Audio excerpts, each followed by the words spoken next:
கோட்ல ஒரு சீன் வருது இல்ல, விஜய் வந்து கடைசியில அந்த துப்பாக்கியை வந்து எஸ்கே கிட்ட கொடுத்துட்டு நான் பாலிடிக்ஸ் போறேன் நீ தான் அடுத்த இது அப்படின்ட்டு, நீங்க அந்த சீன் எப்படி பார்த்தீங்க? இல்லை எனக்கு வந்து மதராசி இது வந்து இப்போ சிவகார்த்திகேயன் நடிக்கிறாரு. இது ஒரிஜினலாக ஷாருக் கானுக்காக பண்ணப்பட்ட கதை. இனிமேல் நான் போய் ஒரு ஹீரோட்ட யார்கிட்டயோ போய் பார்த்து திருப்பி அது என்ன ஏது அப்படின்னு பண்ணுறதுக்கு எனக்கு அப்போ டைம் இல்லை. ஸோ நம்ம வந்து நமக்கு கம்ஃபர்ட்டான ஒரு ஹீரோ இமீடியட்டாக நம்ம வேணும். ஃபர்ஸ்ட் கொஸ்டின் 1000 கோர்ஸ் பண்ணுமா இதுவா அதுவா? உண்மையான நம்பர்ஸ் என்னங்கிறது ஆஃப்டர் 6 months இன்கம் டேக்ஸ் ஆஃபீஸருக்கு தான் தெரியும். இப்போ நம்ம கூலி எடுக்கலாம், இப்போ ரிலீஸ் ஆயிருக்கு. சில பேர் என்ன ஓகேன்னு சொல்கிறாங்க, சில பேர் வந்து என்னப்பா லோகேஷ் இந்த மாதிரி பண்ணிட்டாரு, இந்த மாதிரி இன்னும் இவ்வளோ கொஸ்டின்ஸ் இருக்குது அந்த மாதிரி சொல்கிறாங்க. ஸோ அவரு அவ்வளோ வருஷம் பண்ணிட்டார். ஒரு மாஸ் கிரியேட் பண்ணணும், அதே மாதிரி இருக்கணும், ஆனால் அதே மாதிரி இருக்கக்கூடாதுன்னு ஒன்று இருக்குல்ல. கமல் சார் வந்து ஒரு பிக் ஸ்டாரு, ஆனால் கமல் சாரை வச்சு நீங்கள் வெரைட்டி பண்ணலாம். ரஜினி சார் ஒரு பிக் ஸ்டார்ஸை வச்சு லிமிட்டடாக தான் பண்ண முடியும். தீனாவோட ஃப்ரெண்ட்ஸ் வந்தது, வாஞ்சிநாதன் வந்தது, இன்னும் 2-3 படங்கள் வந்தது. டப்புன்னு வந்து ஒரு பெரிய பிக் ஸ்டார்ஸ் படம்லாம் ஒன்றா வரும்.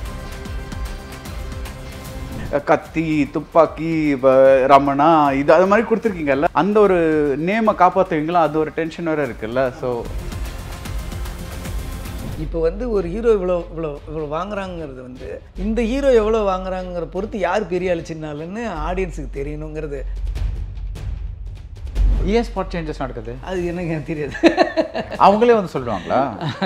நிறைய விஷயம் என்னால் எல்லாத்தையும் சிஜி எல்லாமே க்ரீனு வர்றது லேட்டு.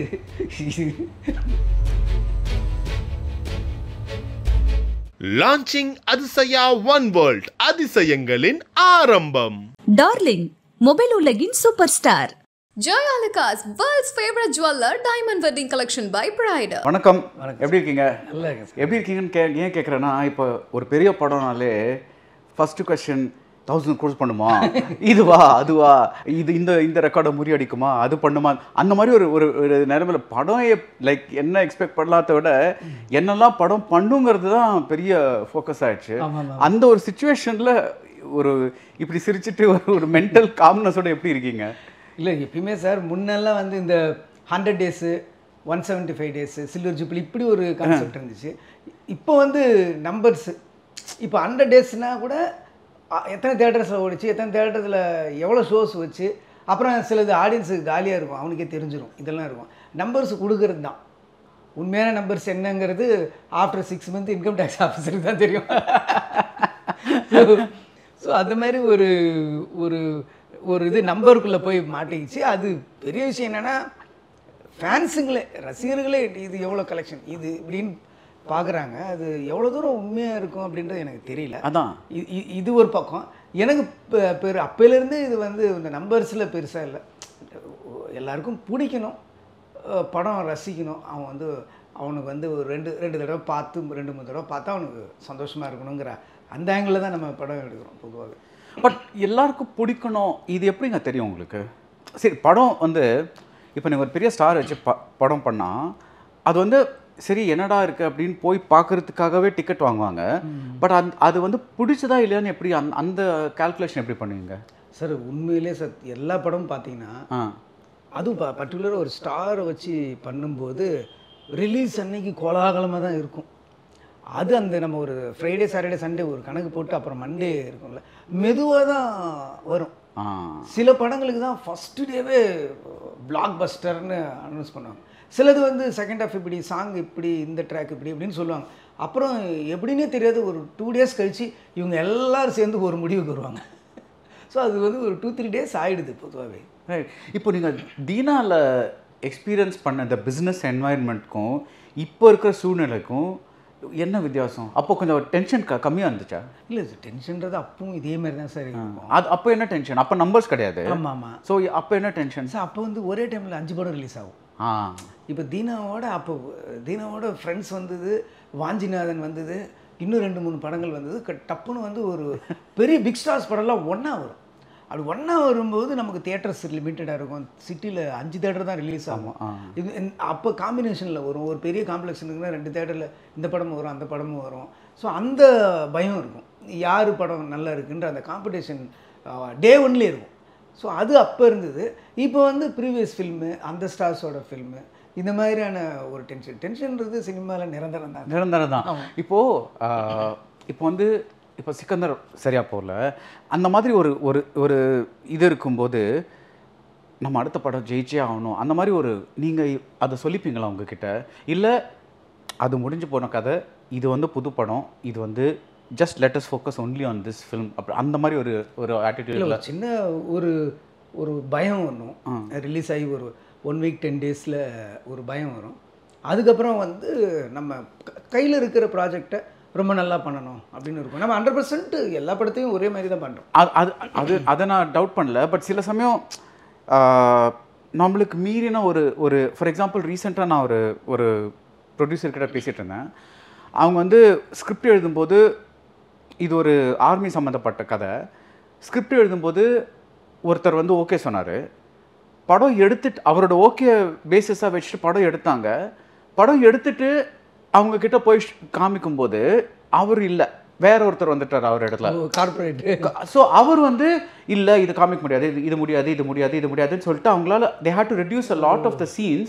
ஸோ கதையோட்டம் வந்து ரொம்பவே மாறி போச்சு. அண்ட் இப்போ வந்து லைக் அது அவ்வளோ ஒழுங்காக வரலன்னு சொன்னேன். ஸோ ஒரு படம் நல்லா அமையாததுக்கு நிறைய காரணங்கள் இருக்கலாம். அது நீங்கள் தான் வந்து அதை இது பண்ணீங்க அப்படின்னு சொல்லலை. பட் அல்டிமேட்லி ரிசல்ட் அவ்வளோதானே.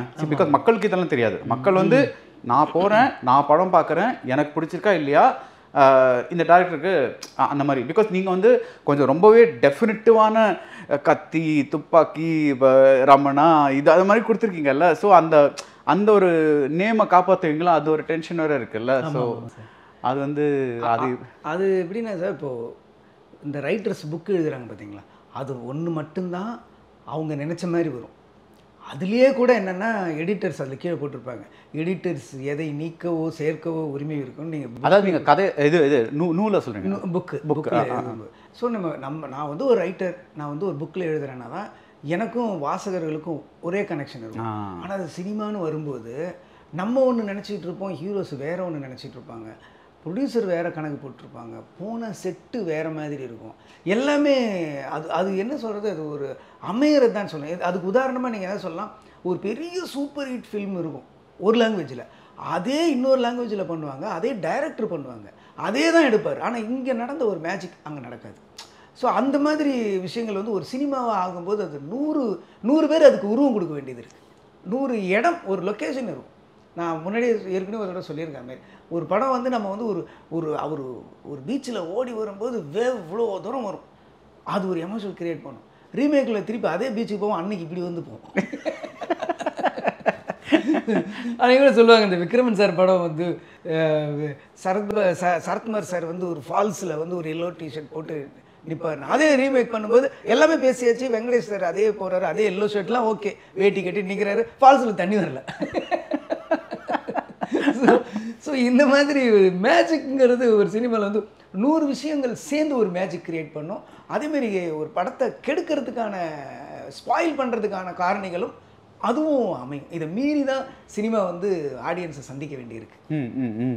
ஸோ இப்போ நம்ம கூலி எடுக்கலாம், இப்போ ரிலீஸ் ஆகிருக்கு. இப்போது சில பேர் என்ன ஓகேன்னு சொல்கிறாங்க, சில பேர் வந்து என்னப்பா லோகேஷ் இந்த மாதிரி பண்ணிட்டாரு, இந்த மாதிரி இன்னும் இவ்வளோ கொஸ்டின்ஸ் இருக்குது அந்த மாதிரி சொல்கிறாங்க. ஸோ இப்போ ஒரு பெரிய ஸ்டாரோட படம் பண்ணுறது ஒரு ரொம்ப டஃப்பான விஷயமா?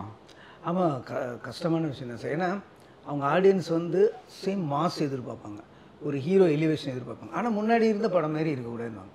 ஸோ அவரு அவ்வளோ வருஷம் பண்ணிட்டார், ஒரு மாஸ் கிரியேட் பண்ணணும், அதே மாதிரி இருக்கணும், ஆனால் அதேமாரி இருக்கக்கூடாதுன்னு ஒன்று இருக்குல்ல.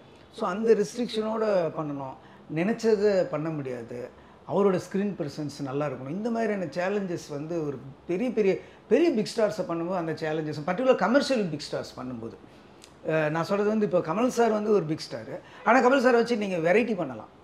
ரஜினி சார் ஒரு பிக் ஸ்டார்ஸை வச்சு லிமிட்டடாக தான் பண்ண முடியும். ரொம்பவும் பண்ணி நான் ரஜினி சாருக்கு மொட்டை அடிக்கிறேன் அப்படி பண்ணுறேன்னு பண்ணால் அதில் சிவாஜி பண்ணார். ஆமாம், இல்லை அது வந்து ஒரு நான் சொல்கிறது வந்து சடனாக ஒரு நெகட்டிவ் ஷர்ட் கொடுத்தாங்க, அது வந்து ஒரு சர்ப்ரைஸாக இருந்துச்சு. ஆனால் அந்த பக்கத்தில் சிவாஜி இன்னொரு கேரக்டர் இருந்தார். மொத்தமாக ஒரு ட்ரை சப்ஜெக்ட் இப்படி தான் இருக்கணுன்ற அந்த இது போக முடியாதுன்னு சொல்லுவார். ஓகே, பட் நீங்கள் கமலை மீட் பண்ணியிருக்கீங்க? ஆமாம் லாங் பேக். பட் அது ஒன்றும் அமையல. இல்லை அது வந்து அந்த ஹிந்தி கஜினி ரிலீஸ் ஆனப்போ மீட் பண்ணோம். ஸோ அப்போ மீட் பண்ணப்போ நெக்ஸ்ட்டு பண்ணலாம் அப்படின்னு முடிவு பண்ணோம்.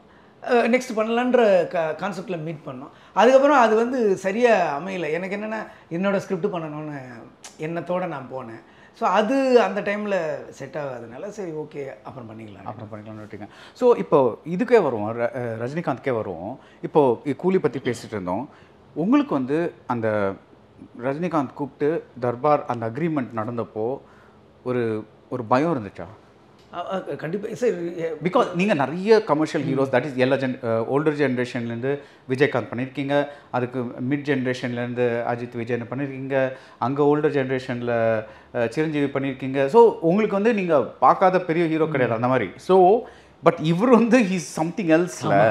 ஸோ அந்த பொறுப்பை நம்மக்கிட்ட கொடுத்துருக்காருங்கிறது உங்களுக்கு ஒரு ஆமாம் கண்டிப்பாக இருந்துச்சு. அது ரெண்டாவது வந்து நம்ம வந்து ரொம்ப சின்ன வயசுலேருந்து ரஜினி சார் நம்ம சினிமான்னு ஒன்று தெரியும் போதே ரஜினி சார் ஒரு பெரிய ஸ்டாராக இருக்கார். ஸோ நம்ம சின்ன வயசில் கையில் காப்பு போடுறது, அந்த மாதிரி முடி வெட்டிக்கிறது, காலேஜ் டைமில் வந்து அந்த டைமில் இது ஒரு படம் ரிலீஸ் ஆச்சு பாபா, சாரி தாதா அப்படின்னு சொல்லி தாதா டீம் அப்படின்னு ஒன்று இருக்கும். ஸோ இப்படி இருக்கிற ஸ்டாரை வந்து நம்ம நேரில் பார்க்குறதே நமக்கு வந்து ஃபஸ்ட் டைம் 1-on-1 மீட் பண்ணும்போதே நமக்கு வந்து ஒரு கை கால் உதறும்.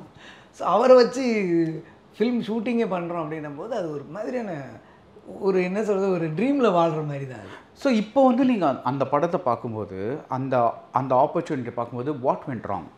மேபி நான் இன்னும் கொஞ்சம் கிராண்டியராக எடுத்துருக்கணும், டீட்டெயிலாக எடுத்துருக்கணும். நான் கொஞ்சம் சேஃப்டின்னு பார்த்தேன். சேஃப்டின்னு பார்க்கணுன்னா லிமிட்டடாக வச்சுக்கிட்டு இவ்வளோக்குள்ளே போதும், இவ்வளோனா எமோஷன் அந்த மாதிரி சொல்லி எமோஷன் நான் சொல்ல வரல. ஜாஸ்தி வந்து ரியல் லொக்கேஷனுக்கு போகாமல் அவர் அந்த கதை ஸ்கிரிப்டில் வந்து நிறைய ட்ராவல் இருந்துச்சு. அவ்வளோ ட்ராவல் வேண்டாம் அப்படின்னு நான் முடிவு பண்ணது. அப்புறம் வந்து என்ன சொல்கிறது ஒரு நான் வந்து அது ஒரு ஃபாதர் அண்ட் டாட்டர் கதையாக நான் முடிவு பண்ணேன். அதுக்கப்புறம் நயன்தாரா வந்தாங்க. நயன்தாரா வந்தோன்னே அது ஸ்லைட்டாக வேறு மாதிரி ஆங்கிள் சேஞ்ச் ஆச்சு. மேபி அந்த ஸ்டார் காஸ்டிங், அது அந்த பாம்பே பேக் ட்ராப்பு அதெல்லாம் கூட மாற்றிருந்து இன்னும் கொஞ்சம் கிளைமேக்ஸ் செகண்ட் ஆஃப் மிட்லேருந்து கரெக்ட் பண்ணி தான் நல்லா வந்திருக்குமோ அப்படின்னு லேட்டராக தோணுது. இன்னொன்று வந்து அதுவும் ஒரு குயிக் ப்ராஜெக்டாக இருந்தது, ஒரு காரணமாக இருக்கும். எக்ஸைட்மெண்ட்டில் நான் வந்து அது ரொம்ப சந்தோஷத்தில் இருப்போம்ல, அதில் போயிடுச்சுன்னு நினைக்கிறேன். ஸோ அந்த அந்த அந்த ஸ்கிரிப்ட் எழுதினது எல்லாமே கொஞ்சம் ஃபாஸ்ட்டாக எழுதினதுனால இருக்கலாம், அதுதான் இருக்கும்னு நினைக்கிறேன் நான். இப்போ வந்து மதராசி இது வந்து இப்போ சிவகார்த்திகேயன் நடிக்கிறாரு. இது ஒரிஜினலாக ஷாருக் கானுக்காக பண்ணப்பட்ட கதை இல்லை. லாங் பேக் அந்த ஒரு என்ன சொல்கிறது அந்த கேரக்டர் மட்டும் அவர்கிட்ட சொன்னேன். ரொம்ப லாங் பேக் அவர்கிட்ட சொன்னேன். அவர் ரொம்ப நல்லா இருக்குது அப்படின்னு. லாங் பேக்னா எவ்வளோ லாங் பேக்? இல்லை இன்னும் ஒரு 7-8 இயர்ஸ் இருக்கும்னு நினைக்கிறேன். ஓகே, கேரக்டர் மட்டும், ஃபுல் ஸ்கிரிப்ட் இல்லை அப்படின்னு நினச்சிக்க போகிறாங்க. ஒரு ஸ்கிரிப்ட் ஒரு ஐடியா மட்டும் இருந்துச்சு. அந்த ஐடியா என்னன்றது நான் படம் பார்த்தோன்னு உங்களுக்கு தெரியும். அது சொல்லுவோம், ஒரு கேரக்டரோட ஒரு சின்ன அவனோட குணாதிசயம் அப்படின்னு சொல்லி ஒரு கேரக்டர் இருந்தால் அப்போ என் கூட ரவிகே சந்திரன் தான் அரேஞ்ச் பண்ணியிருந்தார். ஸோ நாங்கள் 3 பேரும் மீட் பண்ணோம். அவர் வந்து வெரி ஸ்வீட், நம்ம பண்ணலாம் அப்படின்னாரு. அதுக்கப்புறம் என்னால் வந்து ஒரு 2 வீக்ஸ் கழித்து நான் ஒரு மெசேஜ் பண்ணேன். அதுக்கப்புறம் ரொம்ப டிலேவாக இருந்தது ரிப்ளை. அதுக்கப்புறம் நான் கம்யூனிகேட் பண்ணலை. எனக்கு வந்து ஏன்னா நம்ம ஆஃப்டர் கஜினி வந்து ஒரு ஃப்ளோ இல்லைன்னா நம்ம அது கஜினா ஹிந்தி கஜினி. ஸோ அதெல்லாம் ரிலீஸ் ஆனதுக்கப்புறம் நம்ம வந்து ஒரு கம்யூனிகேஷன் இல்லை கரெக்டாக எனக்கு. சரி ஓகே நான் விட்டு நான் வந்துட்டேன். அதை ஃபாலோ பண்ண வேணாம். அதுக்கப்புறம் நான் ஃபாலோ பண்ணல. பொதுவே அப்படி ரொம்ப போய் அப்படியே ஃபாலோ பண்ண மாட்டேன். அது பிகினிங்கில் பண்ணோம், அதுக்கப்புறம் தொடர்ந்து ஃபாலோ பண்ணால் நமக்கே நம்ம மேலே என்ன அப்படி என்னடா அப்படின்ற மாதிரி ஒன்று இருக்கும். சரி ஓகேன்னு மூவ் ஆன் பண்ணி வந்துட்டு திருப்பி அடுத்தடுத்து வேறு படங்கள் பண்ணிட்டு இருந்தேன். சிவகார்த்திகேயன் போது எனக்கு வந்து அந்த ஒரு ஃப்ளெக்சிபிலிட்டி, பாடி ஃப்ளெக்சிபிலிட்டி இருக்கும் சிவகார்த்திகேயன். ஸோ இதை நம்ம பண்ணலான்ட்டு அதுக்கப்புறம் ப்ராப்பராக டெவலப் பண்ணி அதில் இன்னும் சில விஷயங்கள்லாம் சேர்த்து தான் பண்ணுங்க. நீங்கள் ஒரு ப்ராஜெக்டை டெவலப் பண்ணும்போது உங்கள் ஏடிஸ் இருக்காங்கல்ல, அவங்க எவ்வளோ ஹெல்ப் பண்ணுறாங்க? தட் இஸ் நீங்கள் எழுதும்போது சொல்கிறேன், வைல் யூர் ரைட்டிங். இப்போ நீங்கள் ஒரு டிராஃப்ட் எழுதுறீங்க, நீங்கள் அவங்கெல்லாம் ஒரு கூப்பிட்டு ஒரு ரூமில் வச்சுட்டு அப்படியே வந்து டிஸ்கஸ் பண்ணிவிட்டு அந்த மாதிரி ஒரு ஐடியா டெவலப் பண்ணிங்களா? இல்லை நீங்களாக ரூமில் உட்காந்துட்டு எழுதிட்டு அப்புறம் வந்து இதை படித்து சொல்லுங்கள் என்ன பிடிச்சிருக்கு என்ன பிடிக்கலாம் அந்த மாதிரி பண்ணுவீங்களா? எனக்கு பேசிக்காக ஒரு பேட்டர்ன் ஒன்று கிடையாது சார். இந்தந்த ஸ்கிரிப்டுக்கு ஒன்று இருக்கும். ஒரு படம் வந்து கிளைமேக்ஸ்லேருந்து ரிவர்ஸில் போகும், ஒரு கிளைமேக்ஸ் எந்த படம் போச்சு? ரமணா வந்து ஒரு பப்ளிக்காக ஒரு ஊரே திரண்டு இருக்கிற ஒரு ஆள். அவனை இன்ன வரைக்கும் யாருமே பார்த்ததில்ல. அவனை ஜஸ்ட் அப்போ தான் பப்ளிக் அப்பியரன்ஸே ஆகிறாரு. 5 மினிட்ஸில் அவர் இறந்துட்டார். ஸோ அந்த மாதிரி ஒரு கிளைமேக்ஸ் வச்சுக்கிட்டு ரிவர்ஸில் போன கதை. தீனா வந்து இன்டர்வல் பிளாக் தான் இருந்தது. ஒரு அண்ணன் தம்பி தங்கச்சி, அந்த தங்கச்சிக்கு வளர்ப்பு அண்ணன், இவர் இறந்துட்டவொடனே இவங்க 2 பேரும் கிளாஸ் ஆகுறாங்கன்ற ஒரு இன்டர்வல் பிளாக் வச்சுட்டு இதுக்கு ஒரு பிகினிங், இது ஒரு ஸோ இந்த மாதிரி ஒவ்வொரு பேட்டர்ன் இருக்கும். சம்டைம்ஸ் வந்து ஒரு கதை சொல்லும்போது நம்ம அவங்ககிட்ட வந்து ஒரு அவுட்லைனாக சொல்லுவோம். அப்புறம் வந்து நானே எழுதுவேன். ஒரு 10-15 பேஜஸ்க்கு ஒரு அவுட்லைன் மாதிரி எழுதி இதுதான் ஓப்பனிங், இதுதான் மிட் பாயிண்ட்டு, இதுதான் கிளைமேக்ஸ் அப்படின்னு சொல்லுவேன். அப்போ வந்து அவங்களுக்கு மிட் பாயிண்ட் பிடிக்காது சில பேர். சரி, இப்போ அப்புறம் ஒரு 5 days கழித்து திருப்பி எழுதி. ஸோ இப்படி ஒரு டிஸ்கஷன் உட்காரத்துக்கு முன்னாடி ஒரு 5 வெர்ஷன்ஸ் மாறி அப்புறம் சரின்னு உட்காந்தோன்னா அது சம்டைம்ஸ் 30-40 பேஜஸில் வந்துடும். அதுக்கப்புறம் அசிஸ்டன்ஸுங்கெல்லாம் திருப்பி உட்காருவோம். அதுக்கு சீன்ஸு அடுக்கும்போது அதுக்கப்புறம் இப்படி இருக்கலாம் அப்படி இருக்கலாம் அப்படின்னு சொல்லி வந்து அப்புறம் கொடுத்து வாங்கி கொஞ்சம் அப்புறம் திருப்பி தனியாக போய் மறுபடியும் எழுதிட்டு வந்து அது எழுதுனதை படிக்க கொடுக்கறது, இந்த மாதிரி டெவலப் ஆகும். ஆனால் டே 1ல் இருந்து ஒரு ப்ராஜெக்ட் என்னோடய அசிஸ்டன்ஸுங்க வந்து டே 1லேருந்து ஈவன் ப்ரொடியூசர்ஸு ஹீரோவுக்கு சொல்கிறதுக்கு முன்னாடி இருந்து அந்த பிரிண்ட்டு டெலிவரி ஆகி போய் ஓப்பனிங் ஷோ பார்க்குற வரைக்குமே அவங்களோட கண்டினியூவாக இருக்கும். இன்னும் சொல்லப்போனால் இப்போ பார்த்தீங்கன்னா இப்போ இந்த நிமிஷம் இருக்குது பார்த்தீங்களா, அந்த ரிலீஸ்க்கு 1 வீக் பிஃபோர் அப்படின்னும்போது நான் வந்து அங்கங்கே போய் தான் பார்த்துட்டு வருவேன். மியூசிக் எங்கே இருக்குது, கிராஃபிக்ஸ் எங்கே நடக்குது, சென்சார் காப்பி என்ன போய்ட்டுருக்கு. ஆனால் மொத்தமாக பார்த்தீங்கன்னா அவங்க தான் என்ன காட்டிலும் அதிகமாக 24 hours ஒர்க் பண்ணிகிட்டு இருப்பாங்க. இப்போது எஸ்கேவோட நிறைய நாள் டாக்ஸில் இருந்தீங்கன்னு சொன்னீங்கல்ல, இந்த படம் பண்ணலான்னு எப்படி அவரை மீட் பண்ணும்போது அந்த ஷாருக் நரேட் பண்ண அந்த லைன் வந்து எப்படி திடீர்னு உங்களுக்கு மனசில் வந்தது? லைக் இல்லை நீங்கள் வந்து இந்த கதையை வந்து இதை யாரை வச்சு பண்ணலாம் அப்படின்னு யோசிச்சுட்டு இருந்துட்டு எஸ்கே மீட் அந்த மாதிரி ஆச்சா? இல்லை, தமிழில் இதை பண்ணால் யார் பண்ணலாம் அப்படின்னு ஒரு ஐடியா இருந்தப்போ எஸ்கே வந்து மோர் ஆப்டாக இருப்பார்ன்றது தோணுச்சு. அதுக்கு முன்னாடி நான் வந்து ஒரு குழந்தைங்களுக்கான ஒரு படம் பண்ணி அது நான் பேசணும், அது போயிட்டு அது மூவ் ஆகலை அப்படின்னோடனே ஆல்ரெடி நானும் அவரும் ஒரு பேச்சுவார்த்தையில் இருந்தது. இனிமேல் நான் போய் ஒரு ஹீரோட்ட யார்கிட்டையோ போய் பார்த்து திருப்பி அது என்ன ஏது அப்படின்னு பண்ணுறதுக்கு எனக்கு அப்போ டைம் இல்லை. ஸோ நம்ம வந்து நமக்கு கம்ஃபர்ட்டான ஒரு ஹீரோ இம்மிடியட்டாக நம்ம வேணும், டேட்ஸ் நமக்கு வேணும் அப்படின்னும் போது நம்ம ஆல்ரெடி இருக்கிறது இந்த ஸ்கிரிப்டில் இவருக்கு மேட்ச் ஆகும் அப்படின்னு சொல்லி டிசைட் ஆகி அது டேக் ஆஃப் ஆச்சு. இப்போ மதராசி ஒன்லைன் உங்களால் சொல்ல முடியாது, சொல்ல முடியுமா? இல்லை, இப்போ சொல்ல முடியாது. ஓகே. ஸோ அந்த கோட்டில் ஒரு சீன் வருது இல்லை, தட் இஸ் இது வந்து விஜய் வந்து கடைசியில் அந்த கன் வந்து அந்த துப்பாக்கியை வந்து எஸ்கே கிட்ட கொடுத்துட்டு இதான் இனிமேல் நீங்கள் அப்படின்னு சொல்கிறாருல்ல. ஸோ அது நிறைய பேர் எப்படி எடுத்துக்கிட்டாங்கன்னா அவர் வந்து ஒரு மாதிரி நான் பாலிடிக்ஸ் போகிறேன், நீ தான் அடுத்த இது அப்படின்ட்டு. நீங்கள் அந்த சீன் எப்படி பார்த்தீங்க? இல்லை, எனக்கு வந்து அந்த ஷூட்டிங் முடிஞ்ச உடனே என்கிட்ட சிவகார்த்திகேயன் இப்படி ஒரு சீன் இருக்குது அப்படின்னு சொன்னார். நான்லாம் பயங்கர குஷி ஆகிட்டேன்னு நம்ம பண்ணிகிட்டு இருக்கிற ஒரு ஹீரோ, ஸோ அவருக்கு ஒன்று வந்துருக்கணும்னு தியேட்டர் பிளாஸ்ட் அப்படின்னு நான் அப்போவே நான் அப்போ வேறு யார்கிட்டையும் சொல்லிக்கல. பட் வந்து தியேட்டர் பிளாஸ்ட் இருக்கும், இது வந்து ஒரு பெரிய சினிமாவில் பெரிய ஈக்குவேஷன் உண்டாக்கும், இண்டஸ்ட்ரியிலையும் சரி ஃபேன்ஸுக்கு மத்தியிலையும் சரி அதர் ஹீரோஸ்க்கு நடுவுலையும் ஒரு பெரிய விஷயம் உண்டாக்கும் அப்படின்றது பட்டுச்சு. மற்றபடி அது ஒரு பெரிய விஷயம் தான் எனக்கு. அந்த மாதிரி ஒரு ஹீரோஸ், ஒரு சமகால ஹீரோஸ் அப்படி பண்ணுவாங்கன்றது சமகாலம் சொல்ல முடியாது இல்லை, பிகாஸ் விஜய்க்கு கொஞ்சம் நெக்ஸ்ட் ஜென்ரேஷன் தானே சிவகார்த்திகேயன். ஜென்ரேஷனாக இருந்தாலும் அந்த நிமிஷம் ரன்னிங்கில் தானே படங்கள் பண்ணிட்டு இருந்தாரு. அப்படி சடனாக வந்து எனக்கு அப்புறம் நீ தான் அப்படின்னு அப்படி கிட்டத்தட்ட அந்த பொருள் படும்படி அதை அவர் பண்ணது வந்து உங்களுக்கும் அந்த மாதிரி தான் பட்டுது. அப்படி தான் பட்டுச்சு. அப்புறம் இவர் பதிலுக்கு வந்து நீங்கள் போங்க நான் வேணா பார்த்துக்கிறேன் அப்படின்றதெல்லாம் கிட்டத்தட்ட அந்த மாதிரி தான் இருந்துச்சு. வேறு மீனிங் இருக்கதான் எனக்கு படலை. சும்மா ஒரு கதையாக நீங்கள் பார்க்கல? இல்லை, அது பர்சனலாக தான் இருந்தது. ஏன்னா இவர் கேமே வர்றாரு, அதில் அவர் சிவானே சொல்கிறாரு. ஸோ அப்போ நீங்கள் இதை பார்த்துங்கிறாரு, கன் எடுத்து கொடுக்குறாருன்னும் போது துப்பாக்கி, ஆமாம் துப்பாக்கி. ஸோ அதெல்லாம் வரும்போது இது பிளான் பண்ணி பண்ணது தான் அப்படின்னு கதையை மீறி சில ஆடியன்ஸை குஷிப்படுத்துகிற மொமெண்ட்டாக இருக்கும்ல. இதில் எஸ்கேயோட லுக் வந்துட்டு அந்த தாடி அதெல்லாம் அது எப்படி டிசைன் பண்ணீங்க? இந்த மாதிரி தான் இந்த கேரக்டர் இருக்கணும்னு ஹவு டிட்?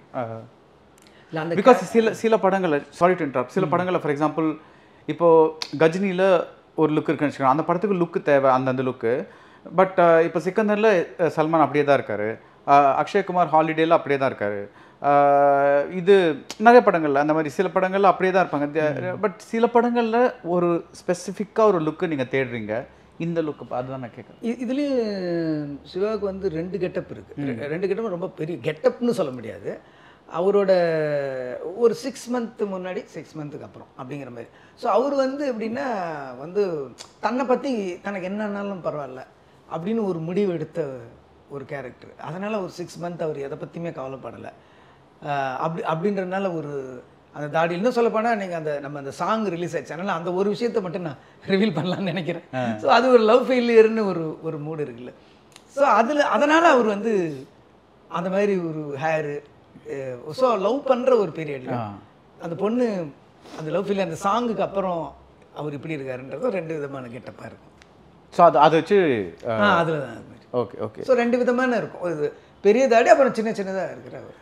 ஸோ இந்த படம் வந்து மல்டிபிள் லாங்குவேஜஸ் ரிலீஸ் ஆகுது இல்லை, அதோட லாஜிக் என்னங்க? பிகாஸ் இப்போ தமிழ் படம்னா முக்காவாசி பிஸ்னஸ் வந்து தமிழ்நாட்டில் தான் நடக்குது, ரைட்?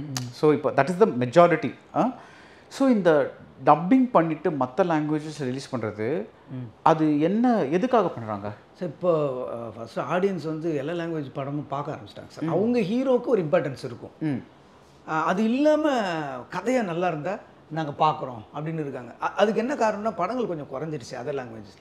ஸோ இப்போ தியேட்டர்ஸில் வந்து டிஜிட்டல் ஆகிடுச்சு. ஸோ இப்போ வந்து அவங்க கியூபில் உடனே டவுன்லோட் பண்ணி அப்படியே போட்டு ஷோஸை இன்க்ரீஸ் பண்ண முடியும். ஸோ இப்போ பாம்பேயில் வந்து தமிழ் ஆளுங்க இருக்காங்க. ஸோ ஒரு மினிமம் ஷோஸ் வரும். அந்த டைமில் வர்ற ஒரு படங்கள் வந்து ஹிந்தி படம், ஸ்ட்ரைட் ஹிந்தி படம் நல்லா இல்லை அப்படின்னா அவன் உடனே இதுக்குள்ளே போகிறாங்க. ஏன்னா தமிழர்கள் பார்க்குறாங்க, அவன் ஹிந்தி பேசுகிற தமிழ் ஆளாக இருக்கான், அவன் வந்து படம் சூப்பராக இருக்குன்னு அப்படியே உள்ளே போந்துடுறாங்க. சப்டைட்டில் இருக்குது. ஸோ ஷோஸ் இன்க்ரீஸ் பண்ணணும்னா அவன் அப்படியே சடசடன்னு குறைச்சி ஒரு லெட்ரு ஒரு மெயில் தான் அவன் பர்மிஷன் கொடுப்பான், உடனே எல்லாமே குயிக் ஆகிடுச்சு.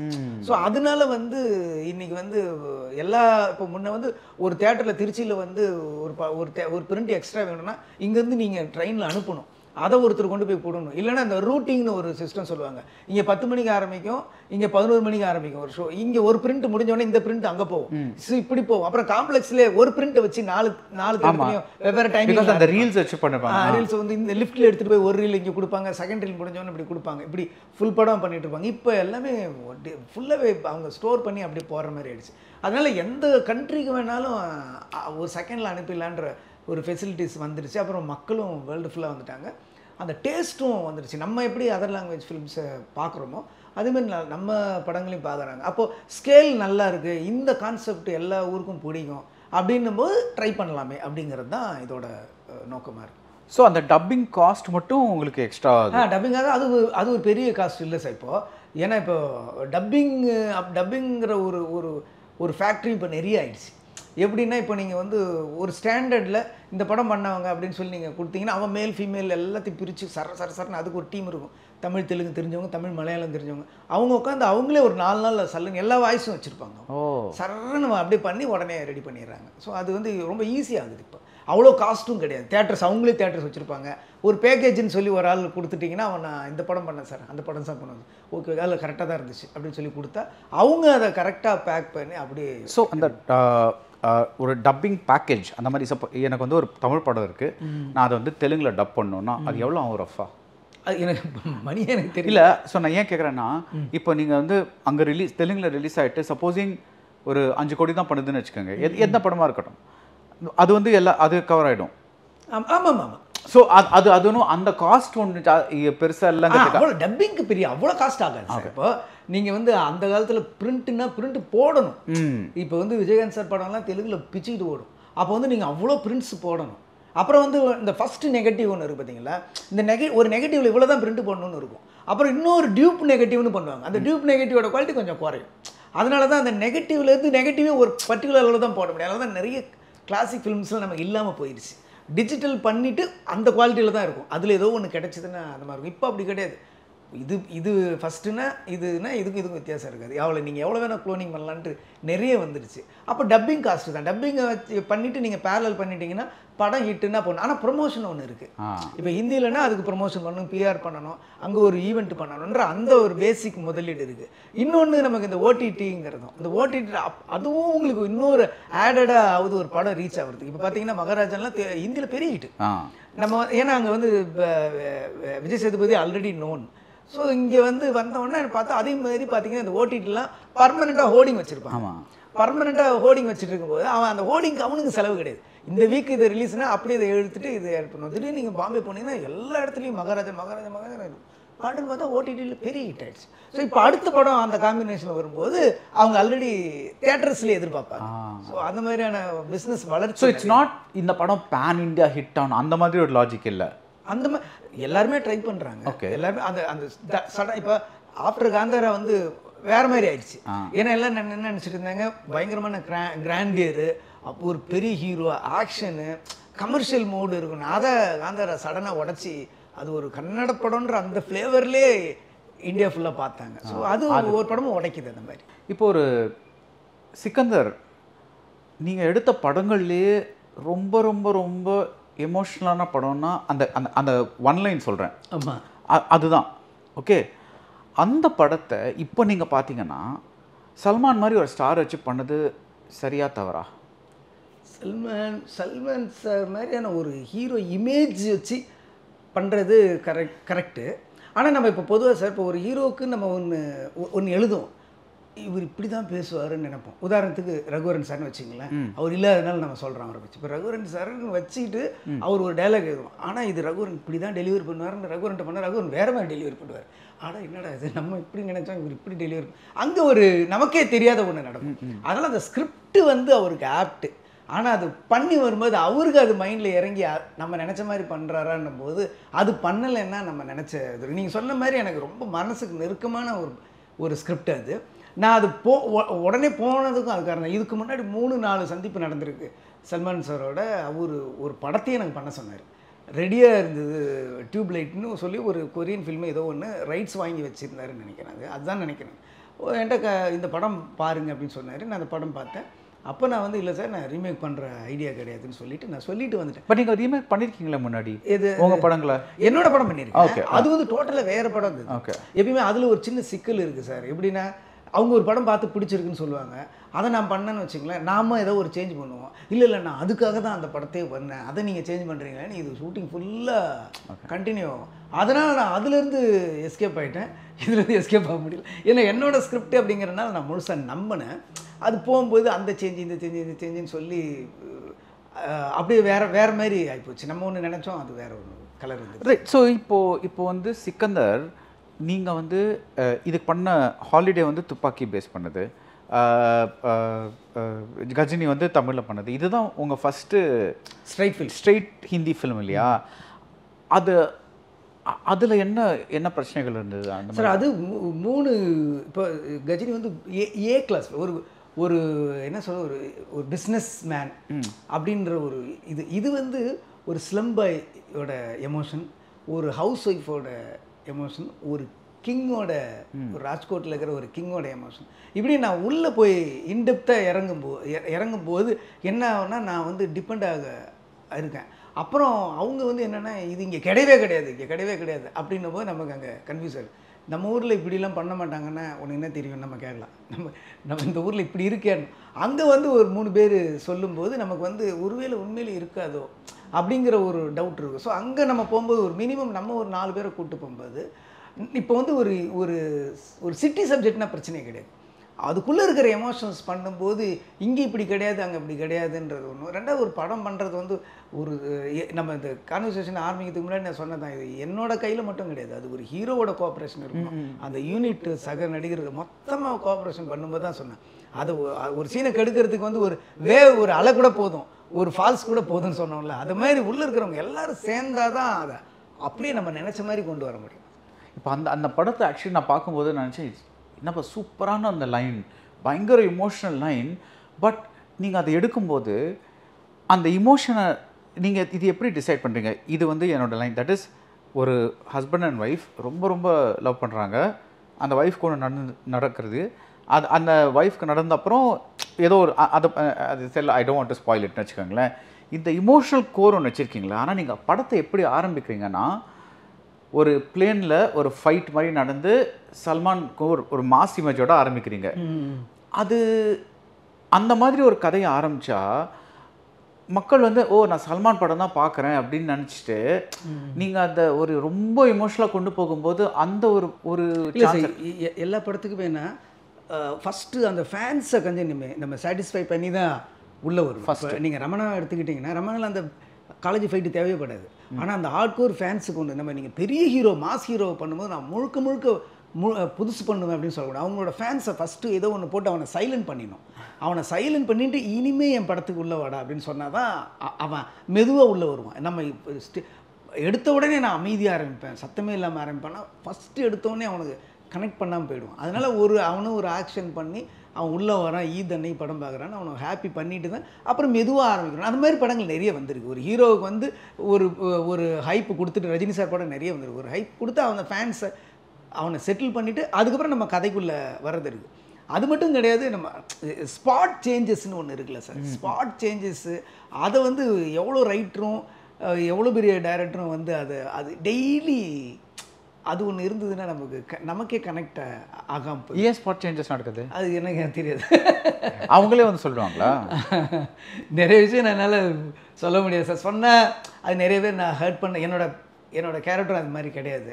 இல்லை அதுக்காக கேட்கல. ஐம் ஜஸ்ட் கியூரியஸ் பிகாஸ் இப்போது நம்ம வந்து ஒரு ஸ்கிரிப்ட் ஒரு ஐடியா சொல்கிறோம், அந்த ஐடியா வந்து ஸ்டாருக்கு பிடிச்சிருக்கு, அந்த ஐடியாவை பேஸ் பண்ணி ஒரு ஸ்கிரிப்ட் எழுதுகிறோம். அந்த ஸ்கிரிப்ட் வந்து ஒரு நான் அதை மாறாதுன்னு சொல்லலை, பட் ஒரு 80% அந்த ஸ்கிரிப்ட் வச்சு தானே படம் பண்ணுறோம். இதில் இன்னும் மாற்றிட்டே இருக்கணும்னு சொல்லுவாங்களா சில பேர்? இந்த படத்தை பற்றி சொல்லாதீங்க, ஜென்ரலாக சொல்லுங்கள். என்ன சொல்கிறது, இம்ப்ரூவ்மெண்ட்டுன்றது வேறு சார். இம்ப்ரூவ்மெண்ட்டுங்கிறது வேறு, அது எல்லாமே சேர்ந்தது சார். ஒரு டைமிங் நமக்கு ஒரு ஹிந்தி சில டைமிங்கில் நமக்கு செட் ஆகாது. நைட்டு 9 மணிக்கு ஷூட்டிங் ஆரம்பித்து டே எஃபெக்ட் எல்லாம் செட்டு போட்டு டே லைட் பண்ணின்னும் போது அது சல்மான் காலையில் ஷூட் பண்ண முடியாது. அவருக்கு வந்து த்ரெட் இருந்துச்சு அந்த ஷூட் பண்ண, அதனால் பப்ளிக் பிளேஸில் பண்ண முடியாது. எல்லாத்தையும் சிஜி, எல்லாமே க்ரீனு, வர்றது லேட்டு. அது என்ன பண்ண முடியும், நான் ஸ்ட்ரகிள் பண்ணேன். அது ஓகே, எனக்கும் ரொம்ப பிடிச்ச ஸ்கிரிப்ட் சார். அது ரீசெண்டாக ஒரு கரண்ட் ஒரு இன்டர்வியூவில் என்ன சொல்லியிருந்தாருன்னா, இப்போ வந்து நிறைய ஸ்டார்ஸ் வந்து அவங்க இமேஜை மாற்றிக்கிறதுக்கு பயப்படுறாங்க, ஏன்னா இப்போ பாக்ஸ் ஆஃபீஸில் அவ்வளோ ப்ரெஷர் ஆகிடுச்சு அப்படின்னு சொன்னார். To you think this is true? அது சில ஹீரோஸ் இருக்காங்க சார், அந்த மாதிரி ரொம்ப பாக்ஸ் ஆஃபீஸ் அது இருக்குது. சில பேர் வந்து நல்ல படங்கள் எடுக்கணும் அப்படின்னு ரெண்டுமே இருக்குது. அது இது எல்லாம். பட் நீங்கள் வந்து ரொம்ப ரொம்ப டாப் ஹீரோஸ் தானே பண்ணுறீங்க. ஆமாம். அண்ட் ரொம்ப இமேஜ் இருக்கிற ஹீரோஸ் தானே. அவங்கள கேட்குறாங்க. அவங்களுக்கு இருக்கும். அவங்களுக்கு பொதுவாகவே நம்ம படங்கள் வந்து ப்ரீவியஸ் பிஸ்னஸை விட ஜாஸ்தி பண்ணணும், அதை இம்ப்ரூவ் பண்ணணும். இங்கே ஒரு கட்டத்துக்கு மேலே சார் அந்த நம்பர் கேம் தான். ஆக்சுவலி பார்த்திங்கன்னா நிறைய பேர் பணத்துக்காக இங்கே இல்லை. நான் ஒர்க் பண்ண வரைக்கும் நிறைய ஹீரோஸ் வந்து இந்த படம் வந்தால் நம்ம இவ்வளோ சம்பாதிக்கலான்றது கிடையாது. இதுக்கு முன்னாடி நம்ம படங்கள் இவ்வளோ கனெக்ட் பண்ணிச்சு, இதுக்கப்புறம் இது மாதிரி பண்ணணும், அந்த ஹீரோ இது இவ்வளோ கலெக்ட் பண்ணியிருக்கு, நம்ம பிஸ்னஸ் இப்படி இருக்குது, இதுக்கப்புறம் நம்ம பிஸ்னஸை இப்படி தாண்டணும் அப்படிங்கிறது பிகினிங்லேருந்து எல்லாருக்குமே அது இருக்குது. அது இருக்க தானே செய்யும். அது பட் அந்த பணம் இதுவும் இருக்குல்ல, பிகாஸ் இப்போ அந்த ஹீரோஸோட சேலரிஸும் ஏறிட்டே இருக்குல்ல, அந்த ஃபேக்டர் ஒன்று பேசிகிட்டே இருக்காங்க. எகைன் அதுதான் காரணம். எகைன் வந்து நான் இப்போ வந்து ஒரு ஹீரோ இவ்வளோ வாங்குறாங்கிறது வந்து இந்த ஹீரோ எவ்வளோ வாங்குறாங்கிற பொறுத்து யார் பெரிய அழிச்சினாலுன்னு ஆடியன்ஸுக்கு தெரியணுங்கிறது நினைக்கிறாங்க. பட் அதெல்லாம் நிஜமான ஃபிகர்ஸா? ஆல்மோஸ்ட் இப்போ கார்ப்பரேட் வந்தோடனே சார், இப்போ கார்ப்பரேட்ஸ் வந்தோடனே அக்ரிமெண்ட் எல்லாமே எல்லாருக்குமே தெரியும். ஆல்மோஸ்ட் ரியல் தான். அதில் வந்து ஏமாற்றலாம் முடியாது. முன்ன மாதிரி கிடையாது. இப்போல்லாம் என்ன ஃபிகரோ அதுதான் இது பண்ணுறாங்க. ஏன்னா எல்லாமே அக்ரிமெண்ட்டு த்ரூ, முன்ன மாதிரி பேச்சுவார்த்தையோட இது பண்ணுறதுலாம் கிடையாது. இப்போ எல்லாமே ரிட்டர்னில் வர்றது. ரிட்டர்ன் வந்து த்ரூ பேங்க் பேமெண்ட்டு தான் வருது. அதனால் அதில் பெரும்பாலும் பொய் இருக்கிறது இல்லை. லான்ச்சிங் அதிசயா ஒன் வேர்ல்ட், அதிசயங்களின் ஆரம்பம். டார்லிங் மொபைல் உலகின் super star. Joy Alucas, world's favorite jeweler, diamond wedding collection by Pride.